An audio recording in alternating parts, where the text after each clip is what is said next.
Good morning students. Today's chapter is 15 Data Handling and Probability. Topic is Data Handling. आज का जो topic होगा वो डाटा हैंडलिंग है, जिसमें हम आपको बताते हैं मीन क्या है। फर्स्ट तो मीन है जो हम एवरेज कैलकुलेट करते हैं। एवरेज मीन्स जैसे क्लास है, आपकी क्लास में इंग्लिश सब्जेक्ट लिया हमने, इंग्लिश सब्जेक्ट में हर स्टूडेंट्स के अलग अलग नंबर हैं। किसी के 50 में से 33 हैं, किसी के 45 हैं, किसी के 49 है, किसी के 50 आउट ऑफ 50 है, किसी के 10 नंबर ही हैं। तो इस तरीके से क्लास की जो स्ट्रेंथ है, अगर 40 की स्ट्रेंथ है, सबके डिफरेंट डिफरेंट नंबर है। कुछ स्टूडेंट है जिनके लगभग सेम भी नंबर हैं। तो हम ये पूछेंगे इस क्लास में इंग्लिश का एवरेज क्या है, एवरेज मार्क्स क्या आए हैं क्लास में। तो वो एवरेज का मीनिंग होता है मीन। मीन को हम अर्थमेटिक मीन भी बोलते हैं और मीन भी बोलते हैं। इसका एक फॉर्मूला होता है, mean is equal to, calculate कैसे करते हैं मीन, तो mean is equal to sum of all observation. Observation means जितने भी स्टूडेंट्स के नंबर हैं उन सबको हम प्लस करेंगे, और क्लास की स्ट्रेंथ क्या है, जिस स्ट्रेंथ के नंबर आए हैं 40 की स्ट्रेंथ है, divide by 40 means number of observation. तो उससे हम क्या कैलकुलेट करते हैं, मीन। तो मीन हमारे लिए क्या पता लगाता है, एवरेज, कि यहाँ पर हमारा एवरेज क्या आया है। ठीक है, जैसे मंडे को हमने 25 रुपीज़ खर्च कर दिए, ट्यूसडे को 30 रुपीज़ खर्च कर दिए। इस तरीके से वीक में हमने सैटरडे तक कुछ एक्सपेंस कर लिया। तो हम लास्ट में आपको जिस दिन पूरा टोटल करेंगे उस दिन हम ये पूछेंगे मंडे टू संडे आपने कितना एवरेज खर्च कर लिया, कितना एवरेज एक्सपेंस निकला। तो सारे जितने भी आपने पर डे खर्च किया वो, और जितने दिन खर्च किया 5 डेज 6 डेज 7 डेज, उससे हम डिवाइड करके उसका एवरेज निकाल सकते हैं कि इस वीक हमने इस एवरेज में अमाउंट खर्च कर दिया। तो मीन का मतलब होता है एवरेज कैलकुलेट करना, जो आपको अब क्वेश्चन के थ्रू मैं समझाऊंगी तो आपको समझ आ जाएगा। जैसे आपको उसमें कहा है find the mean of first 10 odd numbers. 10 odd numbers find करने हैं, और is the mean also odd या इवन। आपको ये बताना है क्या ये इवन है या ऑड है, जो हमारा मीन कैलकुलेट होकर आएगा। ठीक है, तो सबसे पहले तो हम 10 ऑड नंबर्स फाइंड करते हैं। तो 10 odd numbers, first 10 odd numbers, first 10 odd numbers क्या है हमारे फर्स्ट 10 ऑड नंबर्स। हम लिख सकते हैं 1 3 5 7 9 11 13 15 17 और ये 19, 3 3 6 3 9 और ये 10, यानी हमने 10 ऑड नंबर्स काउंट कर लिए। अब हमें इसका मीन कैलकुलेट करना है। तो मीन का जो फॉर्मूला होता है वो क्या है, mean is equal to sum of all observation, ये ऑब्जर्वेशंस ही होते हैं, sum of all observations upon number of observation.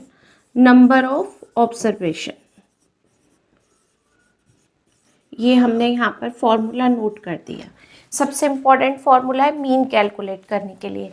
तो सम ऑफ ऑल ऑब्जर्वेशन, जितने भी आपके पास नंबर्स हैं उन सबको प्लस करो। 1 + 3 + 5 + 7 + 9 + 11 + 13 + 15 + 17 + 19 अपॉन कितने ऑब्जर्वेशन है आपके पास, 10 डिवाइड बाई 10। अब हम इन सबका टोटल करेंगे। देखो टोटल आपको करने की एक ट्रिक बताती हूँ, कितना इजी है इसका टोटल करना। 19 + 1 20, 17 + 3 20, 20 + 20 यानी हमने 2 टाइम्स 20 कर लिए। ओके, 15 + 5 फिर 20, ओके, 13 + 7 20 और 11 + 9 20 अपॉन 10। कितना अच्छा तरीका है ना।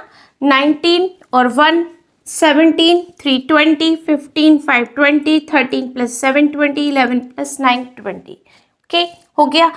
2 2 2 2 5 टाइम्स 2 10 और फिर 0 यानी कितना हो गया 100।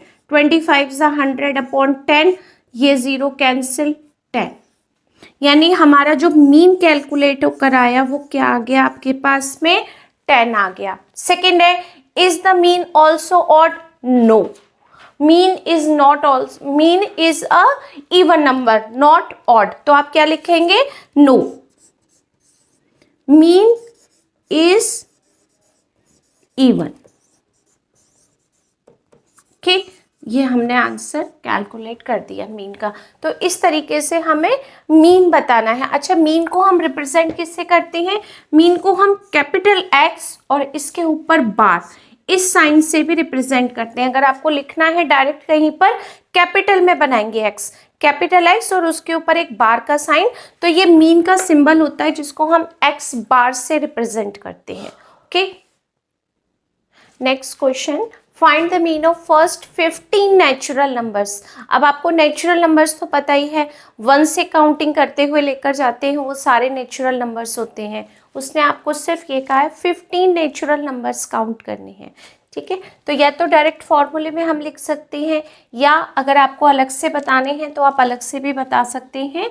First 15 natural numbers, first 15 natural numbers, okay, natural numbers.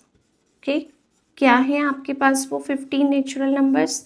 सबको पता है, 1 से लिखो, 1 2 3 4 5 6 7 8 9 10 11 12 13 14 और ये 15, काउंटिंग कर लीजिए। ओके, अब हमें क्या करना है? मीन कैलकुलेट करना है। तो मीन का फॉर्मूला हम क्या लगाते हैं? Sum of all observation. सम, जितनी बार फॉर्मूले को लिखेंगे उतनी बार याद हो जाएगा। सम ऑफ ऑल ऑब्जर्वेशन, शॉर्ट पे लिख दे रही हूँ ऑब्जर्वेशन को, okay, upon number of observation, number of observation. Okay, ये लिख दिया। अब क्या करेंगे? जितने भी आपके पास ऑब्जर्वेशन उन सबको प्लस कर देंगे। 1 2 3 सबको प्लस करेंगे, 4 5 6 7 8 9 10 11 12 13 14 और ये हो गया 15। अपॉन कितने नंबर हैं हमारे पास में, कितने नेचुरल नंबर्स हैं हमारे? 15। 15 से कर दिया हमने डिवाइड। ओके, अब देखो इसको भी प्लस करने का तरीका है हमारे पास में, यहाँ से देखते हैं। 15 में रफ में कर लीजिएगा आप, मिस्टेक नहीं होगी। 1 2 3, 3 और 3 कितने हो गए? 6, 6 और 4 हो गए 10, यानी यहाँ तक तो हमने प्लस कर लिया 10। उसके बाद 5 और 15 कितना हो गया? 20, 6 और 40 20, 13 और 7 भी 20 हो गया हमारे पास में, 12 और 8 भी 20 हो गया, और यहाँ पर 12 और 8 20 हो गया, 11 और 9 भी 20 हो गया, और ये 10। सबको प्लस करके देखो कितना इजी तरीका है।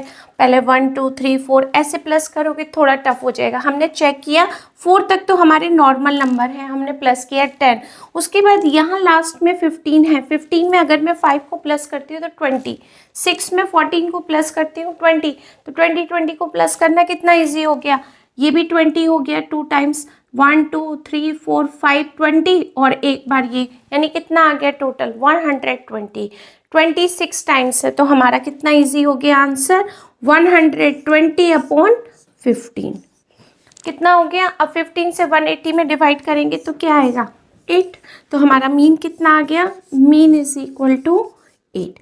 यानी ये जो आपके पास इतने सारे नंबर्स थे नेचुरल नंबर्स, उन सब का अगर हमने एवरेज निकाला तो एवरेज नंबर क्या है? एवरेज नंबर है 8।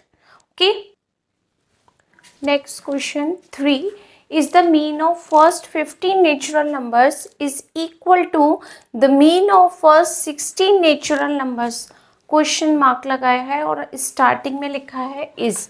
क्या 15 नेचुरल नंबर्स का मीन और 16 नेचुरल नंबर्स का जो हम मीन कैलकुलेट करेंगे क्या वो दोनों आपस में इक्वल है? और एक बात और कहा है उसने, 16 नेचुरल नंबर्स जो है वो आपके होल नंबर्स हैं। तो आपको ये देखना है क्या ये इक्वल होते हैं। Justify your answer by calculating both the means. तो 15 नेचुरल नंबर्स तो हमने अभी जस्ट कैलकुलेट किया प्रीवियस क्वेश्चन में, तो हमें उसका पता भी है, तो मैं डायरेक्ट लिख सकती हूँ उसको। तो फर्स्ट जो है सॉल्यूशन में हम लिख देते हैं इसको, first 15 natural numbers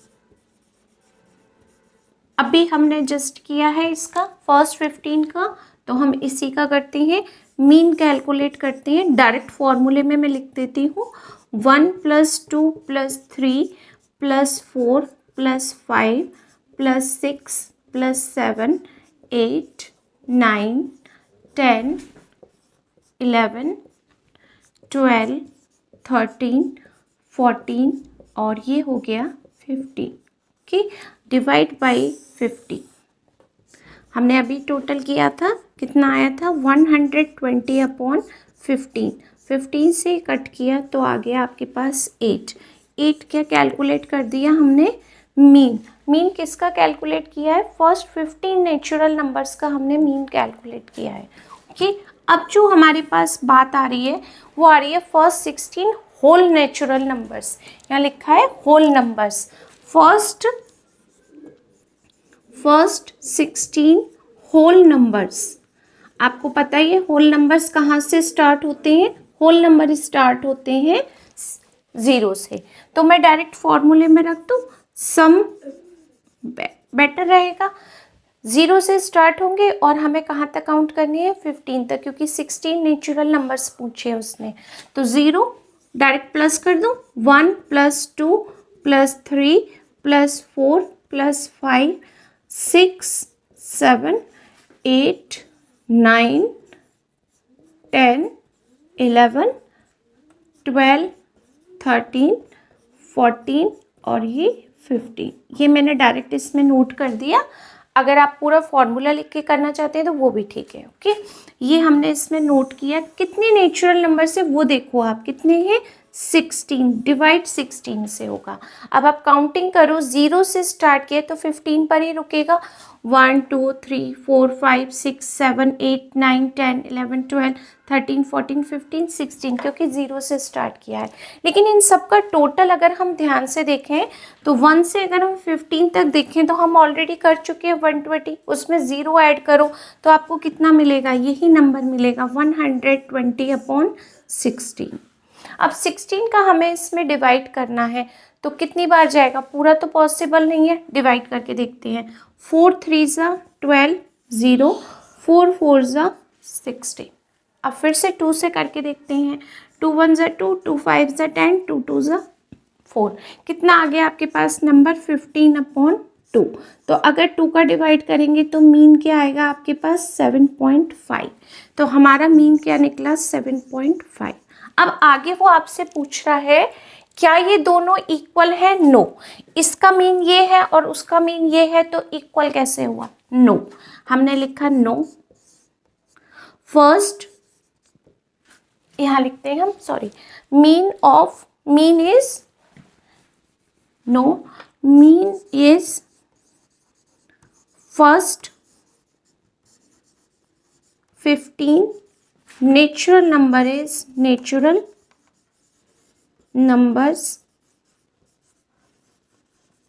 mean is first natural numbers equal to कितना कैलकुलेट किया था 8, और मीन इज फर्स्ट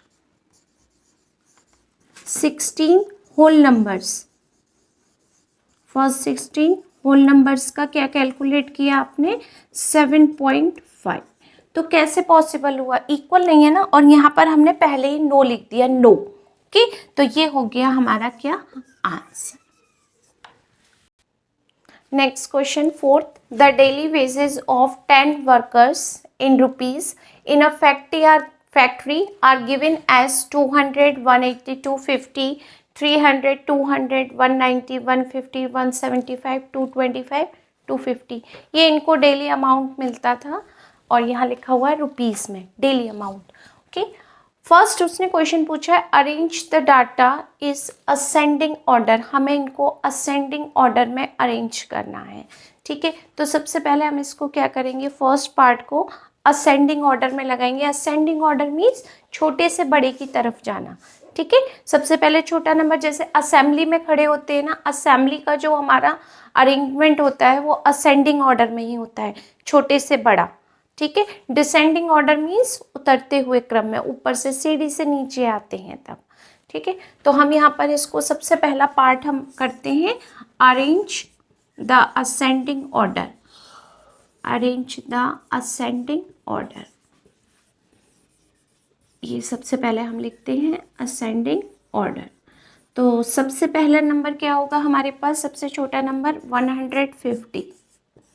इसके बाद का नंबर हम काउंट देखें तो आपके पास है नेक्स्ट नंबर 175, इसके बाद 180 और फिर 190। क्लियर दिख रहे थे, 150 हो गया, 175 हो गया, उधर 180 हो गया, 190, 200 हमारे पास 2 टाइम्स हैं। 200 2 बार है, एक यहाँ पर है, एक यहाँ पर। 180 भी हो गया, 200 भी हम यहाँ नोट कर लेते हैं। ओके, तो 2 टाइम्स हमारे पास 200 हो गया ये। इसके बाद में 200 के बाद में हम काउंट करेंगे 225, 225, फिर उसके बाद 250, 250 और 250 2 टाइम्स है तो हमने 250 2 टाइम्स लिखा, और उसके बाद है आपके पास 300, यानी 10 वर्कर्स थे। तो हम ये चेक कर लेते क्या हमने सही लिखा है, 1 2 3 4 5 6 7 8 9 10। तो ये हो गया हमारा असेंडिंग ऑर्डर में अरेंज। नेक्स्ट में पूछा है वो इन सब का मीन कैलकुलेट करना है। तो हम मीन का फॉर्मूला क्या लगाते हैं, mean is equal to sum of all observation, यानी जो भी आपका ऑब्जर्वेशन है, जितने भी दे रखे हैं यहाँ पर इन्होंने, और number of observation. Okay, number of observation. अब सम ऑफ ऑल ऑब्जर्वेशन जितने भी दिए हैं अरेंज किया हुआ है, तो अरेंज फॉर्म में लगा लेते हैं इसको। 150, 175, 180, 190, फिर 200, 200 2 टाइम्स 200 प्लस 200 प्लस 225, 250, 250, 250, 250 और ये हो गया 300। कितने हैं आपके पास वर्कर्स, 10, तो हमने 10 से इसमें डिवाइड कर दिया। ओके, काउंट कर लें 10 वर्कर्स। ओके, अब इनको प्लस करते हैं। तो अब इसमें तो हमें नॉर्मली प्लस करना पड़ेगा, जैसे करते हैं 5 5 10, तो आपके पास आ गया यहाँ पर 10 1 6 और 7 कितना हो गया, 6 13 13 और 8 के 13, ये देखो 13, 8 और 9 17, तो ये कितना हो गया अपने पास 30। ठीक है, प्लस कर दिया, यानी यहाँ तक 30, 31, 32 और 10 कितना हो गया हमारे पास 42, यानी यहाँ पर आ गया ये। अब आ गया यहाँ 4, 1 2 3 4 5 6 7 8 9 10 11 12 13 14 15 16 17 18 19 20 21, यहाँ कितना आ गया हमारे पास 21 अपॉन 10, 0 कैंसिल, 212, यानी हमारा मीन कितना आ गया, आपका मीन आ गया सारे इसका वर्कर्स का 212, यानी इतने वर्कर्स को जो हमने अमाउंट दिया उन सब का एवरेज क्या है, एवरेज आ गया 212 रुपीस में है, तो आप यहाँ लिख दीजिए rupees. Okay, next question, 5th, the marks obtained out of 10, 10 में से ये नंबर मिले हुए हैं कितने स्टूडेंट को, 30 स्टूडेंट्स को आर क्लास एज फॉलोज। जैसे कि हमारा 10 मार्क्स का टेस्ट हुआ है, क्लास की स्ट्रेंथ 30, तो यहाँ पर ये सारे नंबर्स आए हैं 30 स्टूडेंट्स के, किसी का 0 है, किसी का 1 है, किसी का 3 है, किसी का 4 है। तो फर्स्ट क्वेश्चन में उसने आपसे कहा है find the highest and lowest marks obtain by the student of the class. तो आपको सबसे पहले हाईएस्ट मार्क्स बताने और लोएस्ट, वो आपको दिख रहा होगा कि इसमें हाईएस्ट मार्क्स कितने हैं 10 और लोएस्ट मार्क्स कितने हैं 0, यानी 0 और 10 यहाँ पर हाईएस्ट और लोएस्ट मार्क्स हैं। तो फर्स्ट पार्ट का आंसर क्या है, हाईएस्ट मार्क्स कितने हैं हमारे यहाँ पर 10, और लोएस्ट मार्क्स कितने हैं आपके, लोएस्ट मार्क्स इक्वल टू 0। पहला पार्ट जो है वो कंप्लीट हुआ। सेकंड पार्ट है बी, जो आपको कहा है find the range of the given data. Range होता है highest observation minus lowest observation. तो यहाँ पर जो हम रेंज कैलकुलेट करते हैं उसका फॉर्मूला है यहाँ पर highest observation minus lowest observation. ठीक है, अब यहाँ पर ऑब्जर्वेशन है तो यहाँ मार्क्स लिखा है, बात एक ही है। हाईएस्ट कितना है 10, लोएस्ट है 0, तो हमारी रेंज कितनी आ गई 10, यानी यहाँ आ गया आपके पास 10 आंसर। थर्ड पार्ट में कहा है उसने calculate the arithmetic mean of the marks. Arithmetic mean का मतलब वही होता है जो हमने अभी तक मीन कैलकुलेट किया। Mean means sum of all observation upon number of observation. तो यहाँ पर हमारे पास में मीन के लिए सम ऑफ ऑल ऑब्जर्वेशन बहुत सारे हैं, कितने हैं 30 हैं, तो सबको प्लस करना है 4 6 7 5। ठीक है, 4 6 7 और 5 प्लस 8 3 0 10, 8 3 0 10, इन सबको प्लस करना है हमें 9 5 8 7, 9 5 8 7, फिर है 8 3 5 4, 8 3 5 4 प्लस 7 9 6 10, 7 9 6 10 2 8 9 8 6 5 4 1 6 8। कितने हैं आपके पास ऑब्जर्वेशन में, यहाँ पर 30% है। 30 से कर दिया हमने डिवाइड। ठीक है, मीन के लिए तो मैं यहाँ तरीके से लिख देती हूँ मीन। पहले काउंट कर ले, क्या ये 30 हैं, 2 3 4 5 6 7 8 9 10 11 12 13 14 15 16 17 18 19 20 21 22 23 24 25 26 27 30। अब इन सबको हमें क्या करना है, प्लस करना है। तो प्लस करते हैं, यहाँ हो गया आपके पास 10 17, 17 में 5 प्लस किए तो कितना हो गया 22 30 30 40 और 50 51 50, सॉरी कितना हो गया, वापस करती हूँ मैं एक बार, 10 और यहाँ हो गया 17 और 5 हो गया 22 30 40 40 और 43 में 9 प्लस किए तो हो गया आपके पास 52 और 5 57, यहाँ लिख दे रही है 57, पहली लाइन का सम। ये हो गया आपके पास 8 और 7 15, हाँ 15 और 5 20, 20 और 8 28, 29 30 31 32 33 34 35 35, तो ये हो गया। और यहाँ पर इसका करते हैं 22 के, फिर ये हो गया आपके पास, यहाँ तक हो गया 20 30 40 48 48 में 5 प्लस किया 53 और यहाँ 14। इन सबको प्लस करके देखते हैं हम एक बार, और ये 2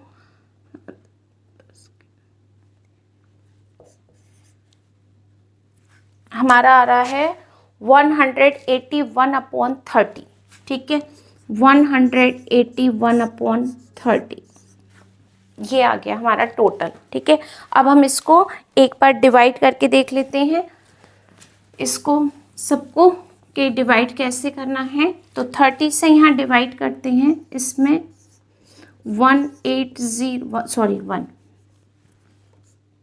6 टाइम तो पूरा आ रहा है 180, तो 6 तो पूरा हो गया 1।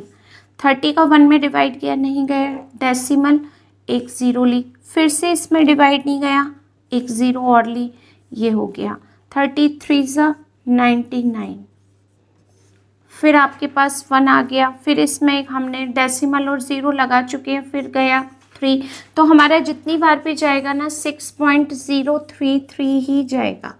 तो मीन कितना आ गया आपके पास में, मीन आ गया 6.033। ओके, तो यहाँ तक हमने इसको आंसर दे दिया।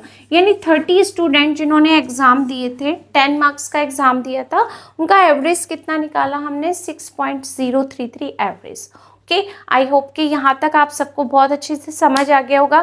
प्लीज़ लाइक ज़रूर करिएगा और कमेंट करके मुझे ये बताइएगा कि आपको समझ में आया या नहीं। ओके, और समझ में आ गया तभी बताइएगा, नहीं कोई किसी क्वेश्चन में कोई प्रॉब्लम है, नहीं क्लियर हुआ, वहाँ भी पूछ लीजिए, बट लाइक ज़रूर करिएगा। Okay, thank you so much.